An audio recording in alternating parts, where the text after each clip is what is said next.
today we're going to draw some cute stuff. I'm Carly Ann. I'm the author and illustrator of the award-winning book, How to Draw Adorable. And today's video has been requested by my very first YouTube follower and supporter, which is my brother. So I've been wanting to draw stuff by hand and do more like step-by-step tutorials for you on here. So this is going to be the first in the series.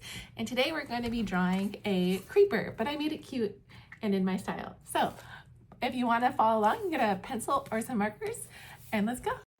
Okay, before we start drawing the creeper, I'm going to take this opportunity to teach you a special skill, which is how to draw a cube.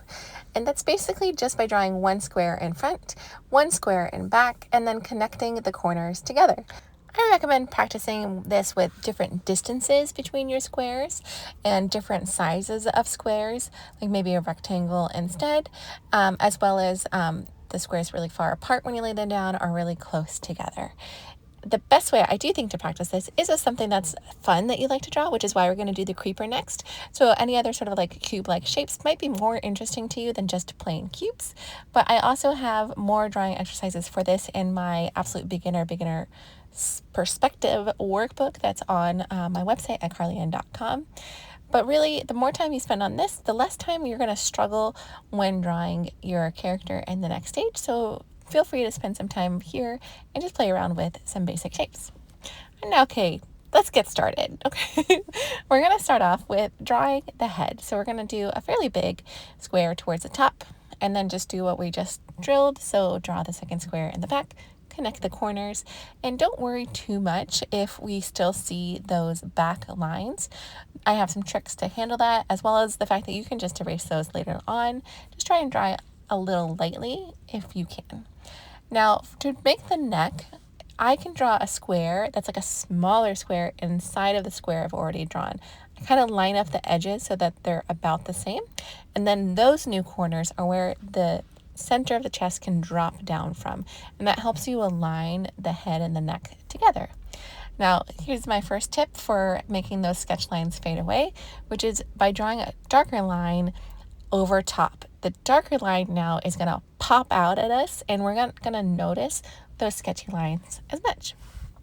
All right, so the next step we're going to do is we're going to do the feet, but instead of doing squares right off the bat, I'm actually going to start laying this down with some circles, just to sort of get the idea of where I want to place them before I start getting kind of more technical with the shape of the squares. So this is really a great tip in general when you're drawing, is start out with something really as a simple shape and then go in there and put the more precise details. So now that I know where the feet go, I could lay in my cubes in sort of a similar fashion that I did earlier.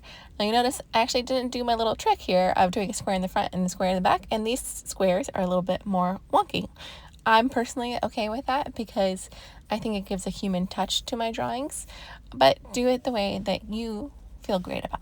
Okay, so now again, I'm going to go over this with a marker. So this is now even darker. So the sketch layer that I have below is going to disappear even more. And I'm going to do just the outline here all along. If you're struggling with really straight lines and like this part of this is really difficult, again, I just recommend just practice drawing lines. You can get a lined notebook and drill in those, or you can get the free pencil control workbook when you sign up for my newsletter at carlyann.com and just do the little drawing line exercises till you get comfortable. But I really would encourage you not to feel too worried about if it's imperfect, because that's just little touches of your personality showing through, and I personally think it's beautiful. All right, next up, I'm going to go ahead and just erase those back layers. This truly, in my opinion, is an optional step. The type of eraser that I'm using is called a kneaded eraser, and everything's shaking. It's kind of cool because it's moldable and it doesn't make any shavings. So I really love using my kneaded eraser. Now we're getting to my favorite part, which is starting to add the personality and details and extra little bits that really make this character shine. So I'm going to go ahead and start with those eyes, which traditionally are a square shape in him, and the little frowny upside down face. Technically, I could have used more square shapes to match the character better, but I don't know, I just thought this was more fun, so I went with that. And then as just like little bits of detail, I'm going to go in and add a couple little squares or rectangles around to indicate that he's sort of made of bricks. And the nice thing about doing this technique is you don't have to do every single brick. You can just do a couple just to give us the idea that there are some bricks in him without having to get like overly complicated or perfect with it. And then finally, we're just going to color in what we've already decided on. But honestly, at this stage, it's, in my opinion, like the fun decoration stage. So if you decide to do something slightly different than you originally penciled out, that's fine. If you decide he should be pink because you have free will, go for it. Uh, I really think this part of the stage is the part where you can start showing your own little personality. You can give him a prop if you want, or just follow along with what I'm doing here. I would love to know if you guys think there's a better character that I could have drawn. I was thinking that that chicken might have been pretty cute, but I don't know if he has a name. Sorry.